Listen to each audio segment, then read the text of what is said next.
Hay más información respecto de la reforma judicial. Fernando. Es así, claro, porque a partir del mediodía de hoy va a ser la sesión central en la Cámara de Diputados, la reforma judicial en la República Argentina, y estamos en comunicación con Agustín Rossi, el presidente de la bancada del Frente para la Victoria. Diputado Rossi, buen día, ¿cómo le va? ¿Qué tal? ¿Cómo le va? Buen día, Fernando, ¿cómo anda? Bien, diputado, ¿quedaron conformes en el bloque del oficialismo los diferentes bloques después de lo que fue la larga jornada de ayer y que en definitiva se terminó modificando la iniciativa que llegó desde el Poder Ejecutivo Nacional?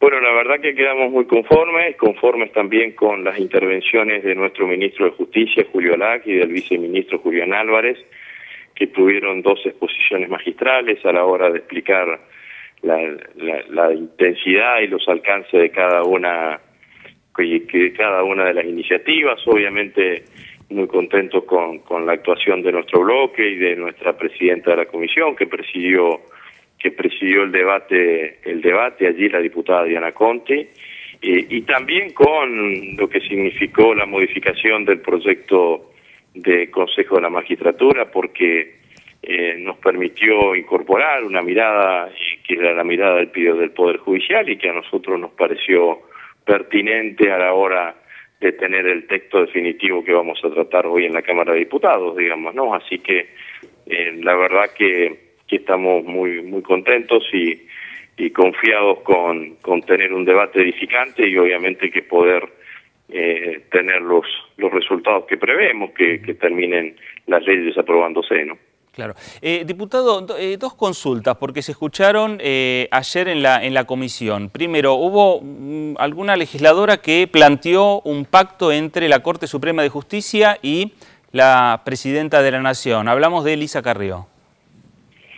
A mí me parece notable cómo Carrió logra que todos estemos hablando de ella, digamos, ¿no? Porque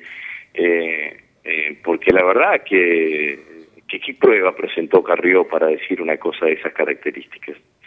¿Sobre qué se basa Carrió? ¿Qué indicio tiene Carrió como para decir una cuestión de esas características? La verdad que ninguno, como todas las denuncias que históricamente ha hecho Carrió en los últimos 15 años de vida política argentina y que después terminan absolutamente en la nada. Y esta más que es una denuncia marcada desde el odio, ¿no? Porque en realidad lo que le molesta a Carrió es que había construido todo un discurso con que esta reforma judicial lo que hace es atentar contra la independencia del Poder Judicial, y parece que ese no es el pensamiento del Poder Judicial, que por el contrario aporta una mirada sobre la reforma y esa mirada es incorporada en el texto de la ley, digamos, ¿no? Entonces, el presidente de la Corte Suprema de Justicia, Ricardo Lorenzetti, de ser un prohombre de la República, pasó a ser un señor que realiza y construye pactos espurios, digamos, ¿no? Entonces me parece que esa es el discurso. La verdad que lamentable, digamos, ¿no? Porque es otra muestra más de que la oposición, a la hora de descalificar, a la hora de construir un discurso que lo único que marca es el odio y la bronca y que llevan en ese discurso, no se priva de nada a la hora de las descalificaciones, digamos, ¿no? Así que es solamente eso lo que tengo para decir, que Carrió y la oposición en general, cuando hay alguien que no hace lo que ellos piensan que hay que hacer, recurren al atajo más fácil, que es descalificarlo, imputarlo, denigrarlo moralmente, y después, como suele pasar en la Argentina, siguen haciendo política sin que nadie les pida cuenta, digamos, ¿no? Porque en general sucede eso, digamos, ¿no? A los que defienden los intereses de los sectores de poderes más concentrados, a nadie les pide cuenta. A los que defendemos los intereses populares, todos los días tenemos que estar rindiendo cuentas, ¿no? Diputado, la otra consulta quería hacerle, porque hoy en varios medios lo que se publicó fue que hubo pequeños cambios a lo que se estaba planteando desde el Poder Ejecutivo Nacional y a lo que fue, en definitiva, también la propuesta que se hizo por intermedio, la justicia que hizo por intermedio de la Corte Suprema de Justicia. ¿Fueron pequeños los cambios? Pero esa es la misma calificación que hacíamos recién, digamos, esos medios de comunicación, que son medios de comunicación opositores al gobierno, lo que estaban planteando era que el gobierno no iba a hacer ningún tipo de modificación y que el Congreso iba a aprobar a libro cerrado las 6 iniciativas de la presidenta. Ahora resulta que el proyecto de cautelares tuvo modificaciones importantes en el Senado de la Nación, que el proyecto de ley de Consejo de la Magistratura tuvo modificaciones en la Cámara de Diputados. Entonces ese discurso que nos descalificaba porque no íbamos a hacer modificaciones se cae de bruces por el propio peso de los hechos. Entonces, ¿qué se busca? Se busca tratar de decir, bueno, lo que hicieron fue un cambio cosmético o alguna cosa de esas características, digamos, ¿no? Bogas porque bogas y bogas porque no bogas, digamos, sería la calificación para estos grupos de medios, digamos, ¿no? Pero me parece que va en ese sentido, digamos, ¿no? Porque se había construido todo un discurso sobre todo, porque acá lo que hay que entender que los discursos no están hechos para nosotros, para los dirigentes del oficialismo, los discursos están hechos para la sociedad. Y entonces lo que buscan con esos discursos es generar odio, generar bronca, generar tensión en determinados sectores sociales y apelan permanentemente a la mentira, digamos, ¿no? Entonces apelan a la mentira, entonces no van a hacer modificaciones. ¿Qué pasa cuando hacemos modificaciones? Dicen, no, bueno, las modificaciones son cosméticas. Diputado, van a atentar contra la independencia del Poder Judicial. ¿Qué pasa cuando el Poder Judicial dice, mire, la verdad que nosotros no nos sentimos violentados en nuestra independencia, al contrario, lo que hacemos es plantear un aporte para que se incorpore nuestra mirada en un proyecto de esta trascendencia? Entonces descalifican al presidente de la Corte Suprema de Justicia. Entonces, diputado, esto es así, digamos, ¿no? A propósito, buenos días, Roberto Gómez Ragosa, lo saluda. A propósito, lo que ha quedado, lo que se destaca y se replica en varios medios respecto de la carta que envió la Corte Suprema de Justicia con la firma de varios jueces, es que es esta frase que utilizó de que el Poder Judicial podría paralizarse y en realidad estos cambios propuestos y que fueron aceptados en comisión tienen que ver con una cuestión de la dinámica propia del Poder Judicial, que es importante también conocer y destacar. Pero la frase esa de paralizarse o de parálisis tiene que ver con una mirada de los jueces sobre el carácter colegiado del Consejo de la Magistratura.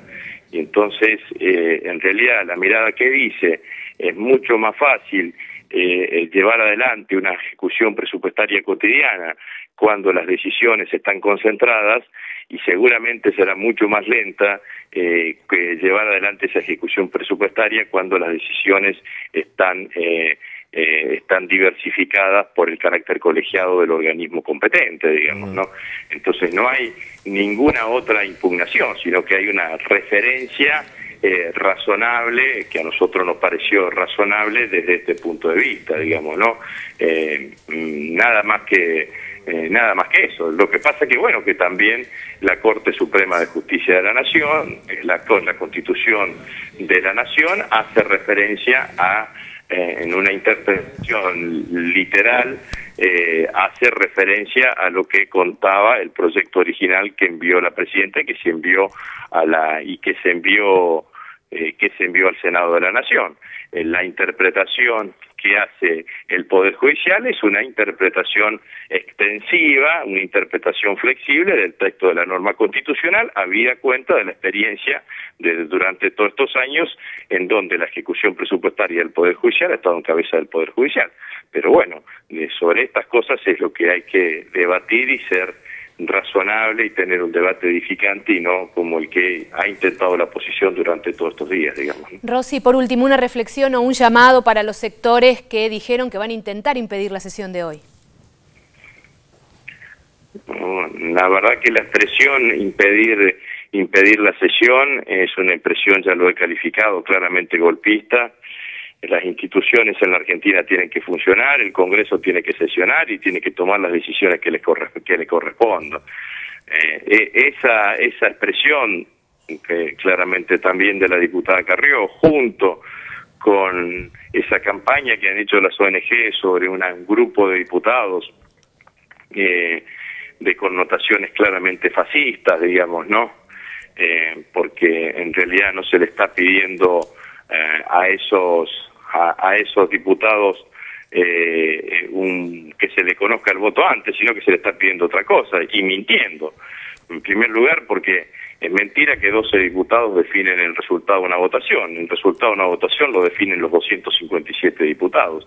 En segundo lugar, porque como decía anteriormente, no se les pide que quieren conocer su votación de antemano, sino que lo que se les lo está presionando para que voten en sentido contrario, en general, cuando en general son muchos de ellos diputados que han tenido una conducta cercana al oficialismo, pero que por sobre todas las cosas podrían haber tenido, o seguramente han tenido, una oposición definida antes de esta campaña de presión que han tenido que soportar. Y el tercer elemento es porque detrás de esa campaña de presión se construye un discurso claramente estigmatizante. Si votás en contra de la iniciativa, sos un héroe, y si votás a favor de la iniciativa, sos un traidor. Entonces, me parece que eso merece absolutamente toda nuestra crítica y descalificación, ¿no? La verdad es que han construido un ambiente previo horrible, digamos, ¿no? Con las declaraciones previas, con este llamado a impedir que no se sesione, con las presiones sobre diputados. Ayer una diputada denunció que fue amenazada ante el titular de uno de los organismos, del CIPEC, digamos, ¿no? Que fue amenazada y que no le dio importancia, digamos, que la hayan amenazado. Porque además todas esas expresiones, mire, yo lo viví en la 125, ni siquiera tienen la mirada puesta en los diputados, digamos, ¿no? Sino que tienen la mirada puesta en sus grupos familiares, en sus hijos, tratan de generar violencia en esa estructura familiar, digamos, ¿no? Muy bien, 11:30 de la mañana, diputado Rossi, es la sesión el día de hoy. Le agradecemos. ¿Están los 129 votos, los 129 legisladores para comenzar la sesión? Sí, estamos tranquilos que tenemos el número necesario. Muy bien, diputado Agustín Rossi, gracias por esta comunicación con la televisión pública. Bueno, gracias a Dios. La reforma judicial que se discute a partir de las 11:30 de la mañana aquí en el Congreso Nacional.